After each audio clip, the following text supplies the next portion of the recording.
চারিদিকে কত কিছু ঘটছে, মুখে মুখে ঘটনা যা রটছে, আড়ালে প্রকাশ্যে যা বলছে, তাই নিয়ে ক্যামেরা চলছে, ক্যামেরা চলছে, ক্যামেরা চলছে, ক্যামেরা চলছে।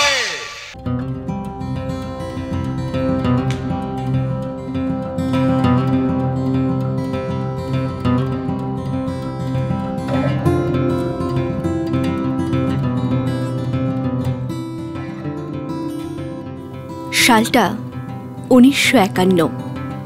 প্রতিষ্ঠিত হল নাকতলা হাই স্কুল। সেই সময় এই অঞ্চলে ছিল ওপার বাংলার মানুষের ভিড়।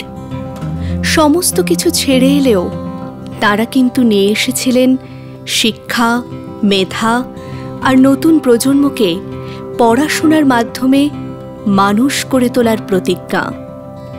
সেই সময় থেকেই নাকতলা হাই স্কুলের শিক্ষকরা নিরলসভাবে পরিশ্রম করেছেন ছাত্রদের শিক্ষার মাধ্যমে সঠিক দিশা দেখাতে। বহু কৃতী ছাত্র এ স্কুল থেকে বেরিয়ে আজ সমাজে প্রতিষ্ঠিত। দীর্ঘ সময় পেরিয়ে নাকতলা হাই স্কুল পা রাখল ৭৫ বছরে। এই উপলক্ষে নানা অনুষ্ঠানের আয়োজন করা হয়েছিল। বইমেলা থেকে হস্তশিল্প প্রদর্শনী, সবকিছুই ছিল অনুষ্ঠানের অঙ্গ।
স্কুলের প্রধান শিক্ষক অতীন দাস জানালেন, আগামী ১ বছর ধরে নানা অনুষ্ঠানের মধ্য দিয়ে স্কুলের ৭৫তম জন্মজয়ন্তী পালন করবেন তাঁরা। প্রধান শিক্ষক অতীন দাস জানালেন, ১৯৫১ সালে আমাদের বিদ্যালয়ের প্রতিষ্ঠা, এবং আপনারা জানেন এই নাকতলা, যাদবপুর, এই গোটা অঞ্চলটা ছিল উদ্বাস্তু অঞ্চল। অর্থাৎ বাংলাদেশ থেকে যে মানুষরা চলে এসেছিলেন দেশভাগের ব্যথা বুকে নিয়ে, এবং সমস্ত তাদের সম্পত্তি, বাড়ি ঘর সব রেখে আসতে হয়েছিল। কিন্তু তারা যেটা রেখে আসেননি সেটা হলো পড়াশুনো এবং বিদ্যার্জনের প্রতি তাদের আগ্রহ এবং গুরুত্ব। স্বাভাবিকভাবেই তারা নিজেদের একটু মাথা গোঁজার ঠাঁই তৈরির পাশাপাশি তারা স্কুল তৈরি করেন। দেখবেন এই অঞ্চলে বেশিরভাগ স্কুল আছে যেগুলো এই সময় কিন্তু 1950-51 সালে প্রতিষ্ঠিত। অর্থাৎ সেই হিসেবে তাদের সাথে একই সূত্রে আমাদের নাকতলা হাই স্কুলের ৭৫ বছর বর্ষ পূর্তি আমরা এই বছর হলো, 1 বছর ধরে অনুষ্ঠান চলবে।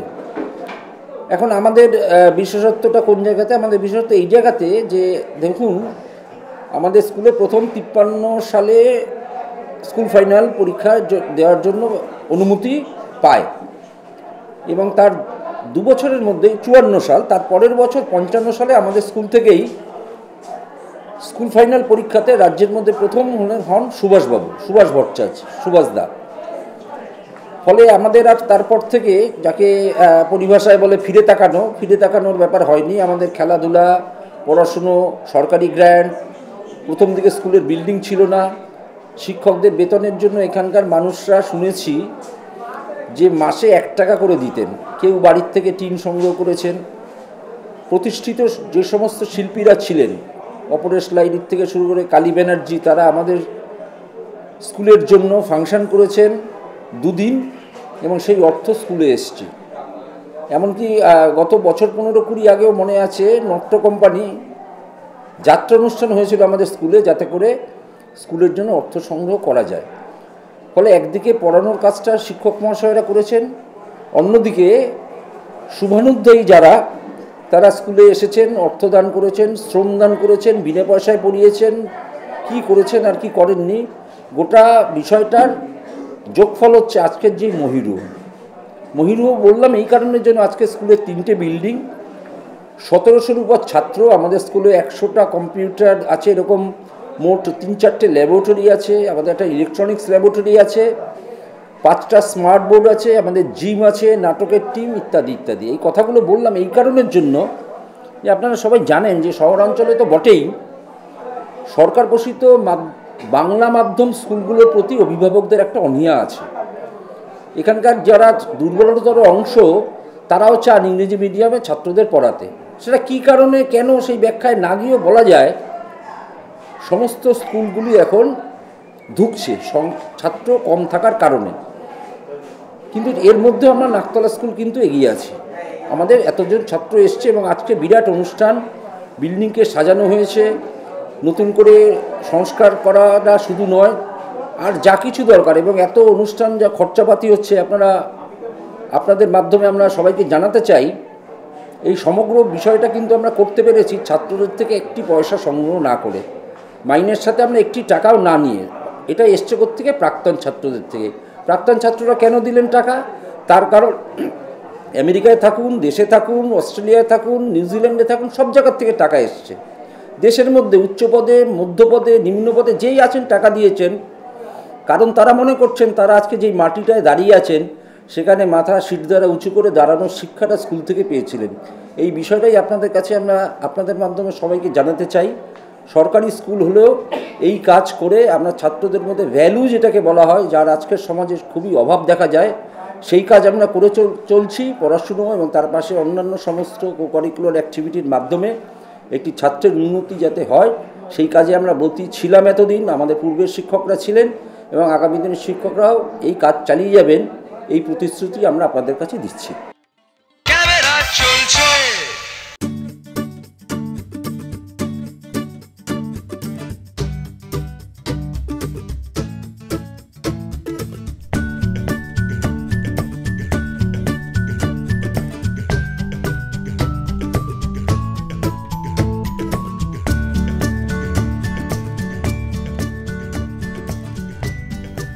ভারতীয় সংগ্রহালয়ের পুরাতত্ত্ব বিভাগে বিভিন্ন যুগের প্রায় 50,000-এরও বেশি সংখ্যক মুদ্রার এক বিরাট সম্ভার রক্ষিত আছে।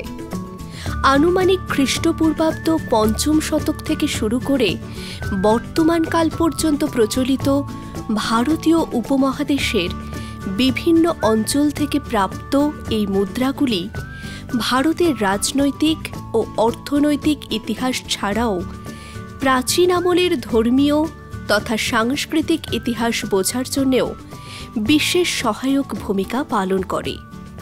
তাই সাধারণ দর্শক ছাড়াও ইতিহাসের ছাত্র ও গবেষকদের কাছে ইন্ডিয়ান মিউজিয়ামের এই কয়েন গ্যালারি বরাবরই একটি বিশেষ আকর্ষণের কেন্দ্রবিন্দু।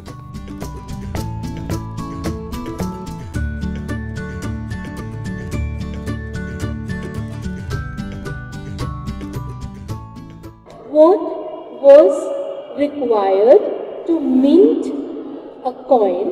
What do you need to mint coins in a mint? What exactly do you need? Anybody who knows? Dhatu. Okay. So the mint says they need metal to mint coin. Suppose they have a mint, ওদের কাছে একটা mint আছে, and they have metal. Can they mint the coin? তোমরা বলো yes or no? No. Why? থাকবে সে permission না দিলে সে কোনো মুদ্রা বাজারে আসতে পারবে না। See? So you need a political authority, and you need a mint setup, and you need metal. প্রাচীন মুদ্রার যাত্রা ট্যাক্সাল থেকে জাদুঘর শীর্ষক এই অধিবেশন সম্পর্কে কলকাতা বিশ্ববিদ্যালয়ের প্রাচীন ভারতীয় ইতিহাস এবং সংস্কৃতি বিভাগের প্রধান অধ্যাপক সুস্মিতা বসু মজুমদার জানান। ইন্ডিয়ান মিউজিয়াম মাঝে মাঝেই এইরকম গ্যালারি টক্স করে। আপনারা সবাই জানেন যে গ্যালারিতে তো বিভিন্ন জিনিস ডিসপ্লেড থাকে, কিন্তু সেগুলো এক্সপ্লেইন করার জন্য ওরা মাঝে মাঝে আমাদের মতন যারা সো কল্ড বিশেষজ্ঞ তাদেরকে ডেকে নিয়ে আসেন, এবং আমরা এই গ্যালারির মাধ্যমে যারাই এখানে দেখতে আসেন বা যেই স্টুডেন্টসরা আসেন তাদেরকে বোঝানোর একটা চেষ্টা করি। তো আজকে এইরকমই একটা গ্যালারি টক ছিল। এটার নাম হচ্ছে journey of the coins, specially ancient coins, from the mint to the museum. মানে কীভাবে টাকশালে তৈরি হয়ে মিউজিয়াম পর্যন্ত আসার যে একটা জার্নি। তো সেখানে আমরা আজকে স্টুডেন্টদেরকে বা যারাই শুনতে এসেছিলেন অনেকেই এসেছিলেন বাইরের থেকেও, যারা ক্যালকাটা ইউনিভার্সিটি স্টুডেন্ট নয়, এবং অনেকে বেশ এজেড তারাও এসেছিলেন। খুব ভালো লাগলো দেখে যে তারা জানতে চাইছেন যে কি বলা হচ্ছে। তো আমরা পুরো মুদ্রার একটা জার্নি করলাম, যে কেন মুদ্রা এলো, মুদ্রার আবির্ভাব কী করে হলে। মুদ্রা তো একটা খুব কঠিন একটা জিনিস, যেটাকে যদি আমি ইন্ট্রোডিউস করতে চাই তার নানা রকম দিক আছে। ভাবতে হবে যে টাকা তৈরি করব, তার ধাতু লাগবে, তার মিন্ট মাস্টার লাগবে, সেটা বাজারে গেলে সেটা আবার তার ফর্জারি হয়ে যাবে কি না, নকল মুদ্রা বেরোবে কি না, এই সব জিনিস নিয়ে তাদেরকে বোঝানো যে বার্টার থেকে মানুষ মুদ্রার সিস্টেমটাতে কেন গেল। এটার থেকে শুরু হলো, তারপরে আস্তে আস্তে ভারতবর্ষে কত রকমের টেকনিক আছে, সারা বিশ্বে কত রকম টেকনিক্স আছে, ফর্জারি কী করে হতো তখনকার দিনে, আর ফর্জারি করলে কি পানিশমেন্ট হতো সেগুলো নিয়ে আমরা আলোচনা করেছি। তারপরে আমরা নানা রকমের ডাইনাস্টিস এর মুদ্রা এবং লোকাল মুদ্রা সেগুলো নিয়ে আলোচনা করেছি, এবং ফরেন যে মুদ্রাগুলো আমাদের দেশে পাওয়া যাচ্ছে সেগুলো নিয়েও আমরা আলোচনা করেছি। এবং এই সব করার পর যেটা হয়, মানে তারা তো আর দেখেনি। আমি সবসময় বলি যে it's like reading about sun but not understanding what is sunlight. আমরা পড়তে পারি সূর্য এমন, সূর্য দেখতে এমন, তার হিট অনেক, কিন্তু যতক্ষণ না আপনি বাইরে এসে সূর্যের যে রশ্মিগুলো আছে সেগুলোকে যদি ফিল না করেন তাহলে তো বুঝতে পারবেন না সূর্য কেমন। তাই ওদেরকে আজকে এই সানের এক্সপোজারটা দেওয়া হলো, তারা দেখলো। এবং Calcutta university is one of the universities যেখানে এখনও সোর্স ভিত্তিক পড়াশুনো হয়। মানে আমরা এখনও ওদেরকে এপিগ্রাফি, পুরনো ইনস্ক্রিপশন পাঠোদ্ধার করা, তার ল্যাঙ্গুয়েজ, তার স্ক্রিপ্ট, এই সব শেখাই। তার পাশাপাশি আমরা তাদের মুদ্রা চর্চাও শেখাই, কয়েন্সের ওপরে নিউমিসম্যাটিক্স যেকে বলি। আর তাছাড়া আইকোনোগ্রাফি, আর্ট, আর্কিটেকচার, এইগুলো হচ্ছে গ্রাউন্ডেড সাবজেক্টস, যেগুলোকে না জানলে পর আমরা ইতিহাসকে পুনর্গঠন করতে পারবো না, এবং ডিস্টর্শন হচ্ছে কি নাও বুঝতে পারবো না। তাই ডিস্টর্ট করছে কি না কেউ ইতিহাস, সেটা জানার জন্য তো আপনাকে জানতেই হবে সোর্স কী। তাই সোর্সের সঙ্গে পরিচয় করানোর জন্যে এই ধরনের যে ইনিশিয়েটিভ ইন্ডিয়ান মিউজিয়াম নিয়েছে সেটা মোস্ট ওয়েলকাম। এবং আমরা তো চাইবো ভবিষ্যতে এরকম অনেক ফাংশনস হোক, এরকম অনেক ইভেন্টস হোক। আর এই ইভেন্টটা আজকে আমরা শেষ করেছি কোর্টইয়ার্ডে গিয়ে, যেখানে ওরা যা দেখলো তার উপরে নানা রকমের কোয়েশ্চেন আনসার্স করা হলো, ওরা একটা ইন্টারঅ্যাক্টিভ কুইজের মাধ্যমে উত্তর দিল, তাতে ওদের ইনভলভমেন্টটা আরেকটু বাড়লো।